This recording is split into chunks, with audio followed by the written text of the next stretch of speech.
আসসালামু আলাইকুম ট্রেডার্স, কেমন আছেন আপনারা সবাই? আজকে আমরা খুবই কমন একটা প্রশ্নের উত্তর দেওয়ার চেষ্টা করব। সেটা হলো স্টক মার্কেট, ফরেক্স মার্কেট এবং ক্রিপ্টোকারেন্সি মার্কেটের ভিতরে পার্থক্যটা কোথায় এবং আপনার কোন ধরনের মার্কেটে ট্রেডিং করা উচিত। তো চলুন ভিডিও শুরু করা যাক। প্রথমেই জেনে নেই যে স্টক ট্রেডিং আসলে কি। মূলত স্টক মার্কেটে বিভিন্ন ধরনের কোম্পানির শেয়ার ক্রয় বিক্রয় করার যে প্রক্রিয়া সেটাই হলো স্টক ট্রেডিং। অর্থাৎ স্টক ট্রেডিং এর ভিতরে আপনারা বিভিন্ন ধরনের স্টকে শেয়ার বাই সেল করতে পারবেন এবং এই বাই সেলের ভিতরে যে গ্যাপ থাকবে সেটা হলো আপনার প্রফিট। অন্যদিকে যদি আমরা ফরেক্স মার্কেটের কথা চিন্তা করি তাহলে ফরেক্স মার্কেটে আমরা মূলত ফরেন কারেন্সি ট্রেড করে থাকি। যেমন ধরুন আমেরিকার কারেন্সি ইউএস ডলার, অন্যদিকে জাপানের কারেন্সি জেপিওয়াই। সো আপনারা চাইলে জাপানের সাথে আমেরিকার কারেন্সি ট্রেড করতে পারেন, অর্থাৎ আপনারা ডলারের সাথে জেপিওয়াই এর ট্রেড করতে পারেন। এই যে ফরেন কারেন্সি ট্রেড করার যে প্রক্রিয়া এটা হলো মূলত ফরেক্স ট্রেডিং। অন্যদিকে আপনারা যদি বিটকয়েন কিংবা ইথেরিয়ামের নাম শুনে থাকেন তাহলে ক্রিপ্টোকারেন্সি বিষয়টা আপনার কাছে আর নতুন না। আপনারা জানেন যে ক্রিপ্টোকারেন্সি এক ধরনের ডিজিটাল মুদ্রা, যেটা আমরা চাইলে ক্রিপ্টোকারেন্সি এক্সচেঞ্জের মাধ্যমে ট্রেড করতে পারি। সো আমরা যে বিটকয়েন, ইথেরিয়াম কিংবা আরো যে নানা ধরনের ক্রিপ্টোকারেন্সি আছে, এই ক্রিপ্টোকারেন্সি ক্রয় বিক্রয়ের মাধ্যমে যে ট্রেড করে থাকি সেটা হলো মূলত ক্রিপ্টোকারেন্সি ট্রেডিং। এখন ক্রিপ্টোকারেন্সি ট্রেডিং অনেকটা নতুন, এখানে ভোলাটিলিটি বেশি, এখানে রিস্ক বেশি। এইসব কারণে ক্রিপ্টোকারেন্সিতে ট্রেডারের সংখ্যা এখনো বাংলাদেশে খুবই কম। মূলত যারা প্রফেশনালি ট্রেড করে তারা বেশিরভাগই ফরেক্স মার্কেটে ট্রেড করে থাকে। এছাড়াও বাংলাদেশের কিছু কিছু মানুষ হয়তো স্টক মার্কেটে ট্রেড করে থাকে। কিন্তু এই তিন ধরনের ট্রেড বাদেও আরো এক ধরনের ট্রেড আছে যার নাম আপনারা সবচেয়ে বেশি শুনে থাকেন, সেটা হলো বাইনারি ট্রেড। আপনাদের সুবিধার্থে বলে দেই যে বাইনারি ট্রেড কোনো ট্রেড না, এটা এক ধরনের জুয়া।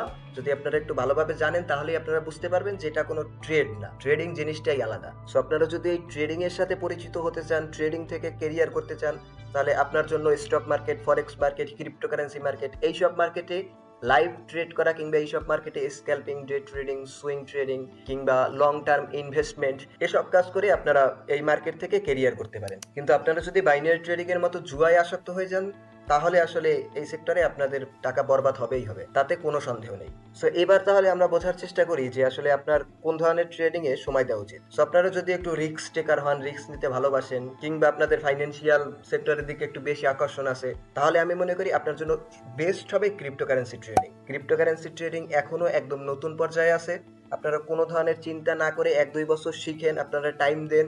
আমার বিশ্বাস এই সময় যে ক্রিপ্টোকারেন্সি ট্রেডিং এ টাইম দেবে, যে ভালোভাবে ক্রিপ্টোকারেন্সি ট্রেডিং শিখবে, তার জন্য আগামী 5 থেকে 10 বছর একদম গোল্ডেন টাইম আসতেছে। ভাই বিশ্বাস করেন আর না করেন, বর্তমান যুগ ব্লক চেইনের যুগ। আমরা বাংলাদেশিরা অনেক পিছিয়ে আছি, কমপক্ষে 50 বছর।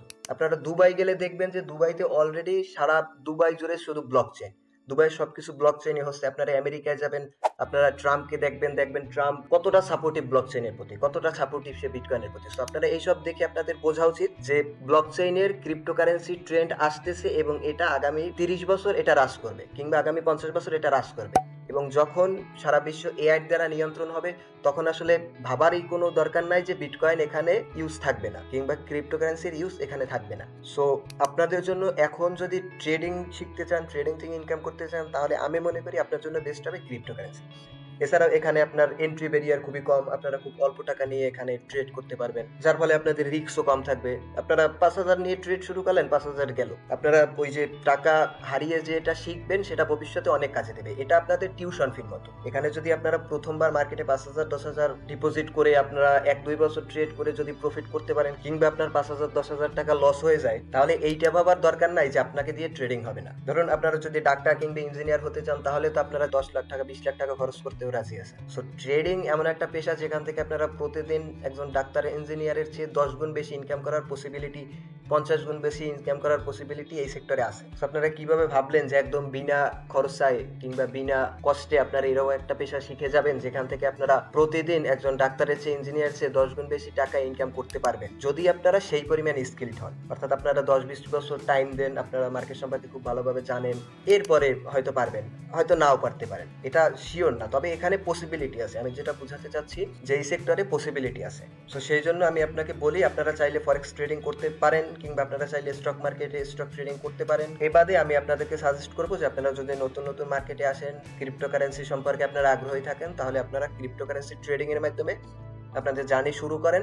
এবং আশা করা যায় আপনারা যদি এই সেক্টরে 1 থেকে 2 বছর ডেডিকেটেড টাইম দিতে পারেন তাহলে আপনারা এই সেক্টরে খুব ভালো একটা ক্যারিয়ার তৈরি করতে পারবেন। সো বন্ধুরা, এই ছিল মূলত আজকের ভিডিও, যেখানে আমি আপনাদেরকে বোঝানোর চেষ্টা করেছি যে কেন এই সময় এসে আপনার ক্রিপ্টোকারেন্সি ট্রেডিং শেখা উচিত, কিংবা ক্রিপ্টোকারেন্সি ট্রেডিং এর আসলে ভবিষ্যৎ কেরিয়ার কীরকম হতে পারে। সো আশা করি ভিডিও আপনাদের ভালো লেগেছে। যদি ভিডিও ভালো লেগে থাকে তাহলে অবশ্যই ভিডিওতে একটি লাইক দিয়ে দিবেন, আর এরকম ইনফরমেশনাল ভিডিও পেতে অবশ্যই আমাদের চ্যানেলে সাবস্ক্রাইব করে রাখবেন। ধন্যবাদ।